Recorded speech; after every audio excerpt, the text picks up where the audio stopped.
guys, welcome back to my channel. As you all know, I'm Richa, a second year engineer at Mansfield College, Oxford, and today I'm here with my friend Kanika. Hi guys, I'm Kanika.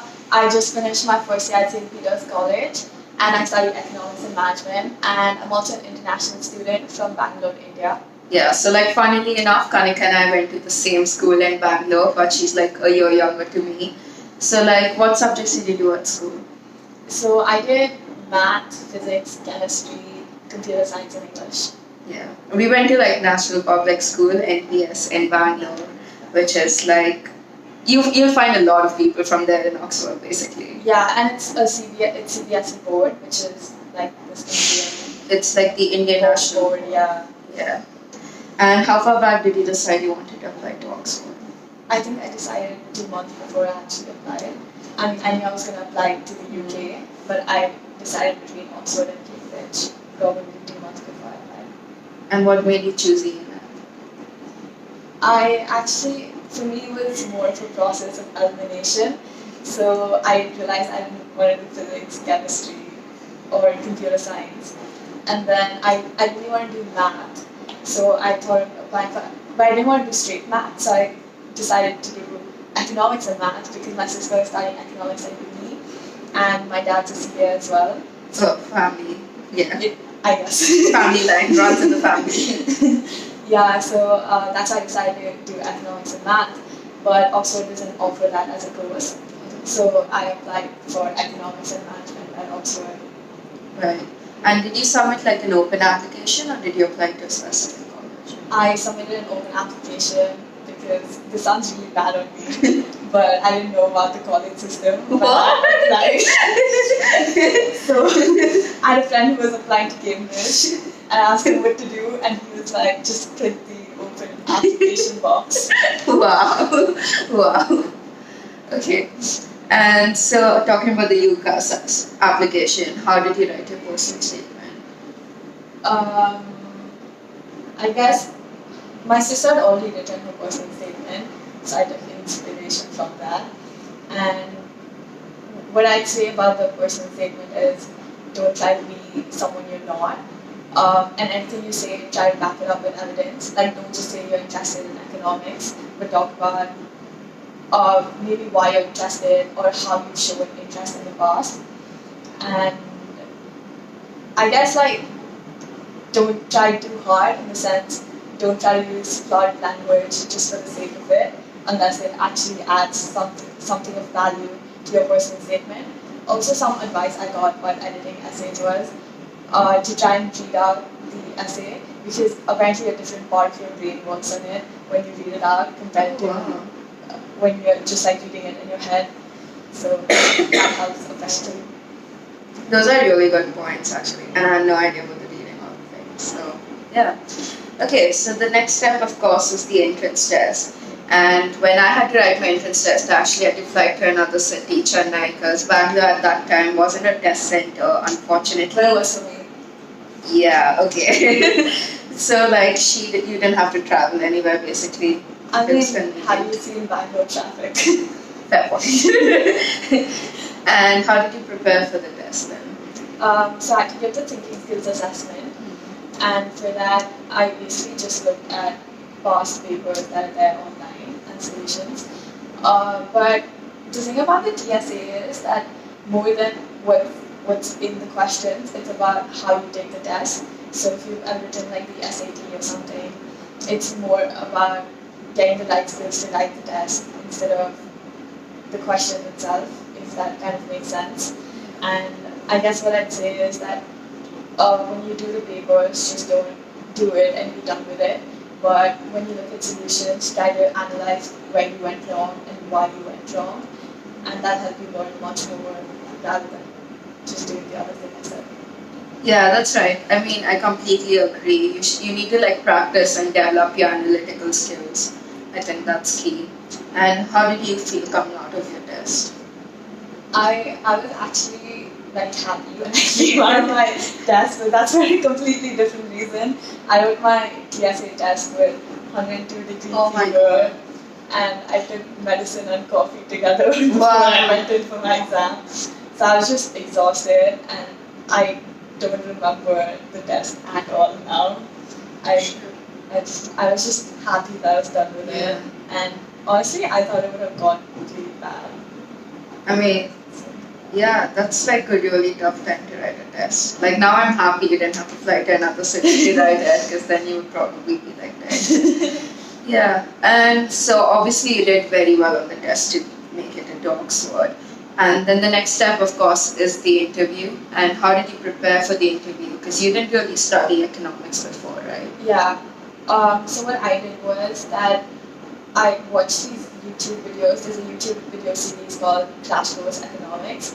It's actually, funnily enough, by the same guy who wrote The Fault in Our Stars, or his brother, or something like that. Okay. But basically, those are super helpful. So I watched a few of those videos, and they're not like dry. They're quite entertaining as well. So I didn't mind watching them. So that's how I taught myself economics. And since my dad studied economics and my sister did economics, we find sample like questions and stuff online, or like they have sample interviews on YouTube. So I just like looked at some of those questions and I try to discuss it with my dad, my sister, or my friends who study economics. I felt like talking, like thinking out loud, or like listening to their perspective really helped with what the actual interview would be like, and also keep up with the global headlines or what's going on in the world. That's really nice because like you were surrounded by people who could give you a different perspective. Because like in my family, like no one's done science, much less engineering. So yeah. But then, and did you? So you're an international student, so they must have given you a choice between flying in or doing it online. And what did you choose? I chose to do it on Skype because I had exams going on at the same time I did the interview. Also, Richa, I guess, kind of set an example for me because since she did a Skype interview, I was like, I don't think it would be that big a problem if I do a Skype interview. Plus, since my school had already arranged the Skype interview for her, they kind of knew what to do when it came to me. So yeah, I think mostly because Richa did a Skype interview. Yeah, she just follows me. Like, I was like, it'll be okay if I do a Skype interview. And what was the actual interview like? So this is kind of a funny story as well. So my interview started at 2:58, and every day, so we had to do our Oh, that's national anthem time. Yeah. Oh god. We had to do our interview in school, and at 3 p.m. every day they played the national anthem.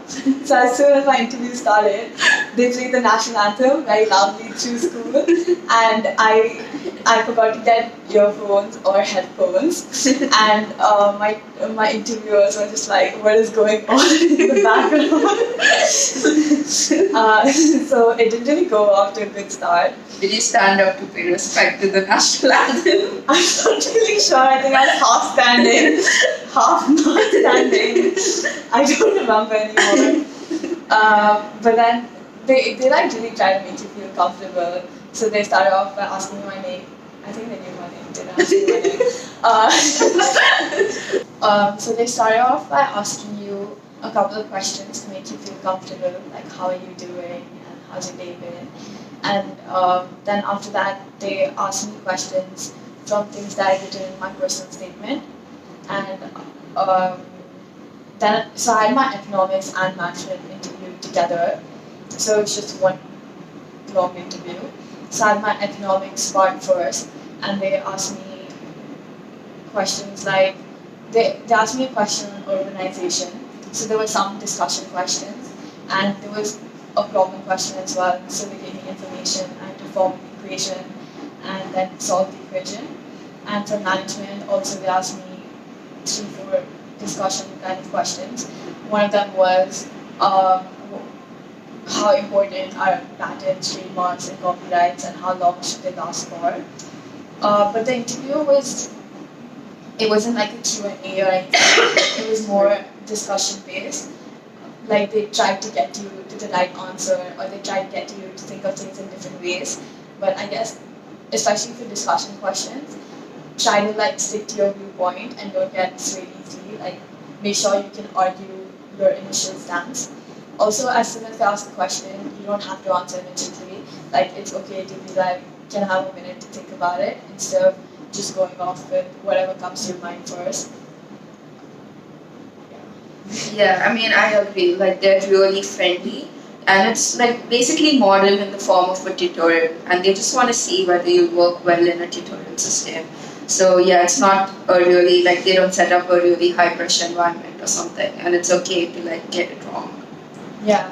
Also, what this is what Richa came up with initially, and then I followed too. So we had a smart board in our school, and we did the interview in front of the smart board. So that way, we were able to write stuff on the board, which they were able to see instead of having a notebook and a pen. So if you have that option, I definitely recommend, because I think they really like that. Yeah, My and they could genius. see what you were doing when you were doing it. Exactly. And what they want is to see how you think through things instead of you getting to the final solution itself.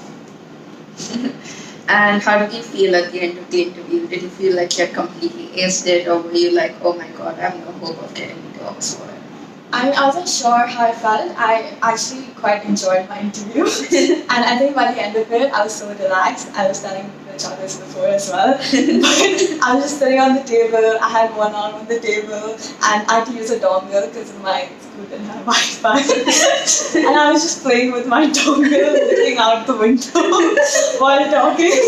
And when I came out, one of my teachers was waiting for me outside. And she was just like, Kanika, what are you doing then? And she still got in. So, like, the key tip I think from this video is like, no matter how many times you screw up, you'll still get in. Nah, I'm just kidding. But yeah. Okay, so I guess that's pretty much it then, and that brings us to the end of this video. Thank you for watching it. If you have any more questions, please leave them in the comments below and we'll try to answer it. Do like, share, and subscribe, and good luck with your application. We hope to see you here next year. See ya! See ya.